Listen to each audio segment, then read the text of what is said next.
On September 21, aerial reconnaissance units of the primary division of the Main Intelligence Directorate of the Ministry of Defense of Ukraine destroyed two An-26 aircraft belonging to the occupying Russian army in Crimea. According to the information released by the Main Intelligence Directorate, the incident occurred on September 24. As a result of the strike by the suicide drones belonging to the unit, the aircraft burned and were destroyed.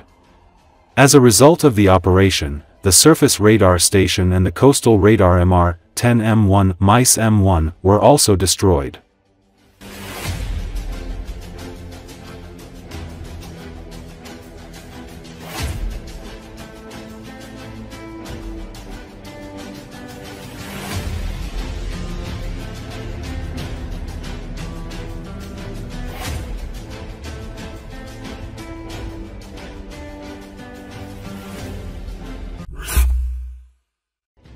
As reported, Ukrainian Defense Forces destroyed two BE-12 amphibious aircraft in Crimea, whose primary function is to patrol coastal waters.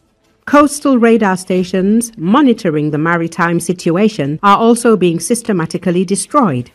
According to the military balance, as of 2024, the Russian Navy's naval aviation had only 6 BE-12 PS aircraft. As of 2022, the 318th Separate Mixed Aviation Regiment of the Russian Black Sea Fleet at Kacha Airfield had 5 BE-12 PS aircraft. In Russia, a program to modernize the existing fleet of BE-12 amphibious aircraft was adopted in early 2018.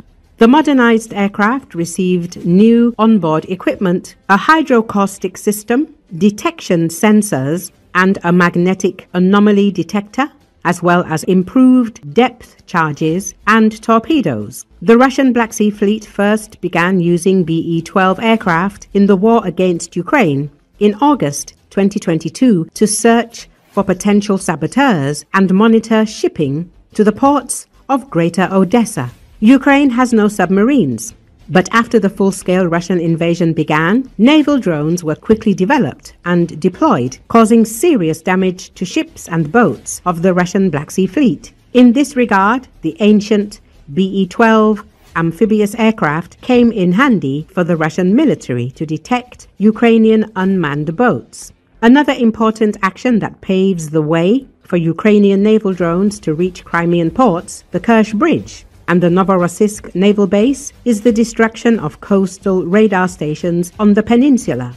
These radars provide information on the situation off the Crimean coast, identifying ships, boats, and naval drones. For example, on August the 31st, the Main Intelligence Directorate (HUR) announced the destruction of an MR-10M1 Mys M1 radar in Crimea. The destruction of coastal radars of this type was also announced on March the 19th and 27th of 2025. On July the 1st, the Main Intelligence Directorate of the Ministry of Defense of Ukraine announced the destruction of the Pechora-3 coastal radar in the city of Saki. On September the 23rd, the General Staff of the Ukrainian Armed Forces confirmed an attack on Kacha Airfield. Ukrainian military officials reported hitting 2 Russian aircraft. Enemy assets struck units of the Main Intelligence Directorate of the Ministry of Defense of Ukraine. The results and extent of the damage are being clarified. The statement read, on September the 21st, Ukraine's military intelligence destroyed 3 Russian Mi-8 helicopters and a radar station in Crimea. The Russian invaders' air fleet in the Crimea has been reduced again as a result of successful combat operations. HUR wrote on Telegram. On the evening of September the 22nd, Crimean Telegram channels reported a drone attack on Sevastopol.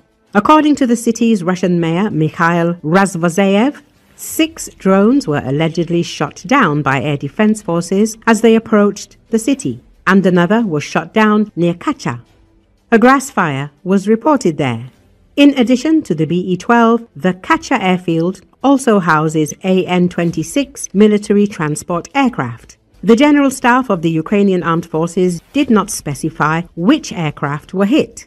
It is believed that Ukraine will soon launch a massive attack on Crimea with missiles and drones. Therefore, Russian equipment involved in the defense of Crimea is being destroyed.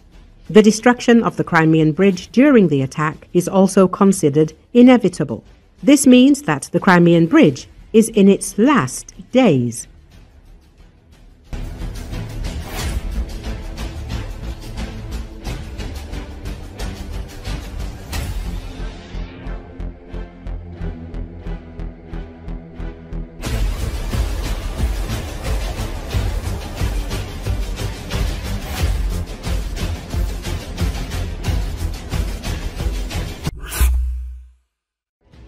Ukrainian forces have liberated 360 square kilometers of territory from the Russian army over the past month.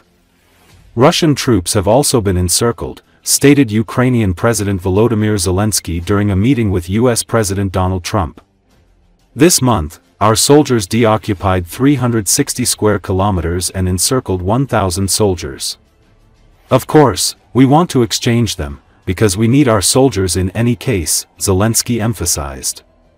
He added that thanks to Ukrainian soldiers, the defense will continue until Russia ends the war.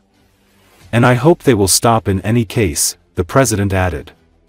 Zelensky told reporters after his meeting with Trump in New York that the US president had previously relied on Russian President Vladimir Putin's assessments of the war but now trusts Ukrainian intelligence and battlefield reports. One by one, he understood that Putin is just sharing some information which is far from the real situation. Now he trusts much more to me, he said. Zelensky welcomed Trump's call to stop importing Russian energy, saying Ukraine had long warned European nations about dependence on Moscow. He noted Slovakia was moving toward alternatives, while criticizing Hungarian Prime Minister Viktor Orbán for refusing to shift from Russian supplies. All of Hungary can't pay for the mistake of one person, he said. He warned that Russia continues to test NATO's defenses with drone strikes and cyber attacks. Trump agreed with me that Putin will not wait for the end of the war in Ukraine. He will try to find weak places in Europe, in NATO countries, said Zelensky. On possible guarantees, Zelensky said Trump expressed a readiness to provide security assurances once the war ends, though details remain under discussion.